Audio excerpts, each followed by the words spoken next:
విడుమొరటోడు అని వాళ్ళు వీళ్ళు ఎన్నెన్ని అన్న పసి పిల్లవాడు నవ్వాడు.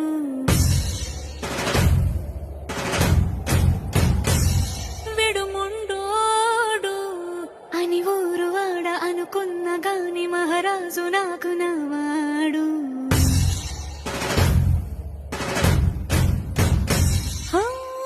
మాట పెడుసైనా మనసులో వెన్న రాయిలా ఉన్నవాడిలోన దేవుడెవరికి తెలుసును నాకన్నా. సూసేకి అగ్గిరవ్వ మాదిరే ఉంటా